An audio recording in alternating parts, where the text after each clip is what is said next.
So, we've been talking vision in recent times on this channel, and today we're going to talk about what vision has got to do with marriage. Isn't marriage supposed to be two people who just love each other, are feeling themselves, and want to move ahead? Which one is vision again? I saying we just like to complicate things that are not complicated. No, ma. No, sir. Nobody is complicating it. These things have always been. It's just the terminologies that are changing. Maybe the terminologies are getting deeper. Maybe the terminologies are getting more complicated, but I hope not because vision is vision. It's not supposed to be a complicated terminology, especially if I'm speaking to a successful single woman who is already growing in her own life's journey and has a vision for her life. Now, what is vision in the simplest form? There are different great and accurate definition of vision. Vision is picking up God's burden, but what I'm going to share here is vision is picking up God's burden and concerns about the earth and choosing to get his will done through your life and through your marriage. So God has different burdens about the earth on different parts of the earth where he wants to see his kingdom done as it is in heaven, where he wants to see his kingdom will done as rather as it is in heaven. And it is a privilege to be able to be granted the opportunity to learn what a part of God's burden is according to your life design. Good. All right. So, first things first, it has to start with you discovering yourself, your self design. If you don't even understand what that means, you've got to go to www.wondiva.com. That is WONDIVA.com. That is the women's ministry where I teach on some of these things, and I've been teaching on life design in recent times. So go over there to learn that. Okay, so a picture of what the future looks like is what vision has also been defined as a new perspective of the future with a daily walk and working into making that desire a reality. All we're trying to say is it is doing God's will on earth as it is in heaven in alignment with the design, how He has created you, and making sure that it's a selfless burden that you've picked because people can run their ambition. I say, oh, they're doing it for God. God's ambition is not the God's calling and vision is typically not for self. It's not to elevate yourself. It's not to make you happy. In fact, when I'm doing God's vision, sometimes I be wondering, what am I doing here? Why exactly am I here again? No, why exactly am I here? You're going to have to ask yourself those questions because it's never about you. Now, it happens to be that as you continue on that, there are different ways that God will reward you for some people, including growing their influence and all that. But that is not the purpose of doing God's vision. You get it? All right. Vision class 101. Credit me, credit my account. So, vision regarding marriage is you both coming together to get a glimpse of what it is that you believe God is saying about your family. Why is this important with the methodologies I've just shared? Why is this important? It helps you live beyond emotions, beyond anger, beyond joy, beyond happiness, beyond all of those things, because all of those things are bound to happen in marriage. Even the happiest marriages where they say, this is how we are, we're always happy. There are times where they are not happy with each other, where one person doesn't like what one person said or what one person did. But what we're seeing in this generation is that people just walk out. They just say, I'm done, see you later. That's not how marriage has been designed. It's not a place where you're just supposed to walk out. Even relationships, that's not how it has been designed. It's not a place where you're just supposed to walk out. You're supposed to be able to resolve conflicts, to say, this is happening. How do we get it sorted out? Or this is happening. Why are we here? Let's look at the bigger picture beyond our emotions. The reason why a lot of marriages are not lasting in this generation is because there's no vision. There's no selfless vision. A lot of people come together with private ambition, and when one person is tired or when one person sees that they can accomplish it without the other person, they're like, get out or I get out.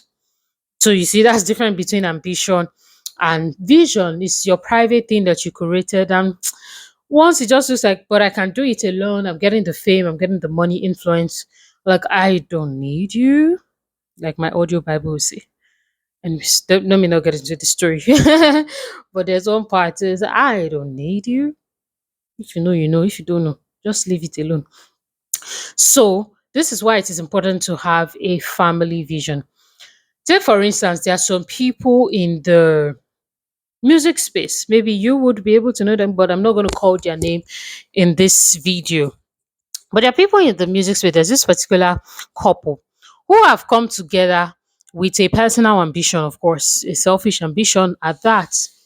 And it's their own sort of vision. And many times when it looks as if they want to break up, they want to break away. I mean, they can still break up after this video. After I've recorded this, it's still fine. But that's why I'm not calling anybody's name. So I will not say, oh, one person, because there's no guarantee that they will be together. In fact, a lot of things I've even heard. So yeah, there's a high guarantee they may even separate or not. Who knows? That's not, I mean, I don't wish anything bad for them. But what I'm trying to say is, and of course, they can always still encounter and meet God and turn their ways, turn their selfish ways. But what I'm trying to say is that this particular couple in the entertainment industry, we're going to call the country, they are people who have stayed together for their private ambition for music and entertainment. And that strong why, even though it is selfish, is what's keeping them, despite all the reasons why they could have been divorced. Oh, trust me, this couple, they have all the reasons to have been because people have divorced for less of what has happened in this particular couple's marriage. So it's not like, oh, like they're just this set of people that are sent and just like, you know what, I'll just say no. What is holding them together, most especially, I suspect, is the kind of waves they want to create in the music industry and one or two other things I'm not necessarily going to mention here because it will be TMI, but this is relevant. I'm just calling what is relevant for this video. So yes, the stuff about the music world is one of the key reasons why they are together, and it's sustaining them at least up until the time that I'm recording this video. I don't know what I'll hear after recording this. And there's that. So if you have people who do not even know God, walk with God, or they know Him and they don't acknowledge Him, and they're able to keep some sort of selfish vision going, how much more you that actually know God, you trust Him, you acknowledge Him? Life, why should your life be in chaos? Why should your marriage be in chaos? Why should your dream about becoming one with your spouse be in chaos? The vision is the thing. And it's something that you're supposed to accomplish in your premarital session. So when I'm talking about meeting your husband, one of the reasons why introducing this is important is because at least I'm getting testimonies of people getting greater suitors in their poll. So there's no more drought. Thanks be to God. A lot of times people when they come to me, come to my channel, there's this drought of men, almost like, oh my God, nobody's loving me, is asking me out. When you walk with me, you move from drought to an abundance. Good. But then when you are there, what next? So that you don't just get excited and fall away with the excitement of things, but you actually start doing the right thing. You want to start asking this question. I must say that maybe the people were saying vision because yeah, you can be in a circle where there's some vision. What's your vision? Some other person may not understand it like that. So you also want to break down the language. This can be termed in different ways. But you may want to say, what do you see this family contributing to the world? What is our coming together as a couple going to change in the world? What is that one thing? What is that two thing? What are those two things? What are those three things that you believe that our family is going to change when we come together in the world? This is also another way to put it because I acknowledge that not everybody knows all this or understands some of these words that we throw around. Just like, yeah, we're just expecting everybody to understand it too. From this place, you can soften down the definition or break it down to what I've just shared. But before you go ahead to get married, this is important stuff for you both to discuss, understand, and it will keep getting clearer. So it's not like, oh, it's not going to be clear before the marriage. It will be all clear, but it should be clear to an extent. And as you go along, you should keep getting clearer in the marriage because in the midst of the fight, disappointment, challenges, external family interference and everything in between. It's truly only the vision that will get you together, keep you married. In this day and age, it's not just being wanting to be married is not enough to keep you married anymore. Maybe back then, some days where it was still looked at, marriage was still looked at as highly esteemed and all that. It's still highly esteemed, but a lot more people are beginning to put up front to say, you know what, I don't care. And so some people, they put it as if it's not highly esteemed, whatever the case may be. I mean, it's fine. I'm just trying to say the times have changed regarding how marriage used to be like the alpha and omega of it all in life. It no longer is seen that way. But for you who want to get married, you definitely can have that desire come to pass. So I'm saying no, thank you so much for watching. I create videos like this every week to help you meet and marry your husband. I'll see you in my next video, but you can see me on previous videos that you've missed. Okay, make sure to subscribe, like, and then share this video as well.